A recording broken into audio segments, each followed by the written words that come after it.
Hari Hari. This is the story of Lord Balaram, part 3. Lord Balaram is the 8th of the 10 avatars of Vishnu. So Lord Balaram had a very special birth.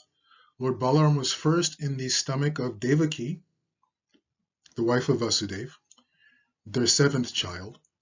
But because Kamsa was causing so much difficulty for Vasudeva and Devaki, Yogamaya, the energy of the Supreme Lord Krishna, moved Balaram from the stomach of Devaki to the stomach of Rohini. Rohini is one of the wives of Vasudeva, and she was living in Gokul with Nanda Maharaj and Mother Yashoda.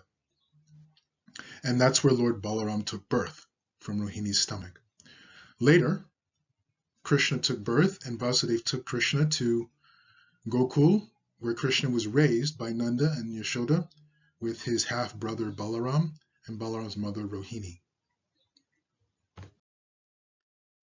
So Krishna and Balaram grew up in Vrindavan, and there's numerous stories of Krishna and Balaram with the cowherd boys taking care of the calves. That was their responsibility. The adults took care of the cows, and the boys took care of the calves during the day. That was their service. One time the boys were playing in the forest, and they separated into teams. There was Balaram's team, and then there was Krishna's team. But there was one demon who was interested and wanted to kill Balaram. So he disguised himself as a cowherd boy, as a little young boy, and he infiltrated the two teams. Krishna understood this, and he welcomed Pralambasura, as disguised as a little boy, into the group, and they were playing the game. And the losers of the game, whichever team lost, would have to carry the winning team on their shoulders. So Krishna's team, with Pralambasura, they lost the game. So Balaram's team were now going to ride on the shoulders of Krishna's team. So all the boys on Balaram's team got on all the shoulders of the boys on Krishna's losing team. Balaram got on the shoulders of Pralambasura, who was still looked as a young cowherd boy.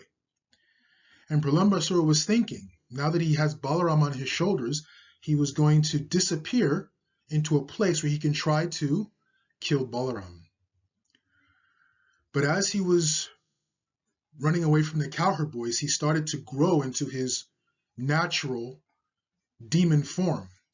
And when Balaram realized that this was not a cowherd boy, but this was actually a demon trying to cause problems, Balaram, with one strike of his fist in the back of the demon's head, caused the demon to fall down and die. All the cowherd boys and Krishna came running over to see what had happened, and they were very amazed to see that Balaram was able to destroy such an enormous demon. Krishna and Balaram then went on to Mathura, and they were challenged by King Kamsa to come and wrestle with Kamsa's two most powerful wrestlers, Chanura and Mushtika. So Krishna and Balaram wrestled with Chanura and Mushtika, defeated Chanura and Mushtika, and then Krishna defeated Kamsa and freed his mother and father, Vasudeva and Devaki, who were in prison by Kamsa. King Ugrasena was also in prison by Kamsa.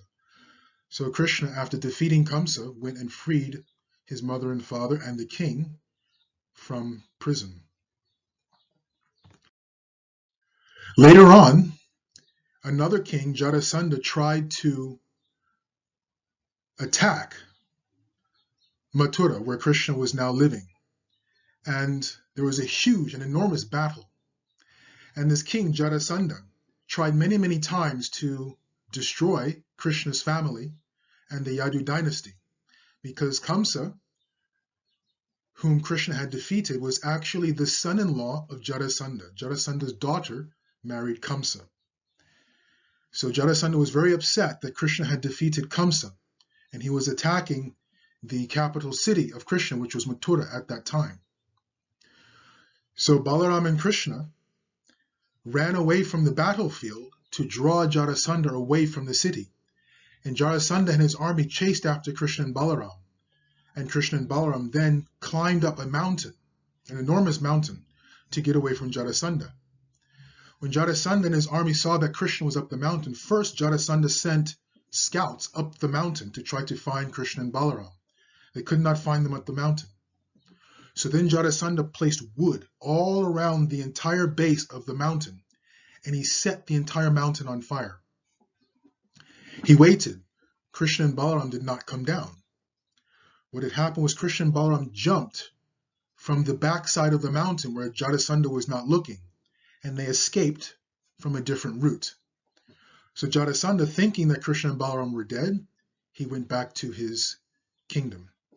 Meanwhile, Krishna and Balaram, after jumping off the mountain, they were walking back to the city. And they met a very interesting set of people. And we'll continue the story in part 4. Hari Hari.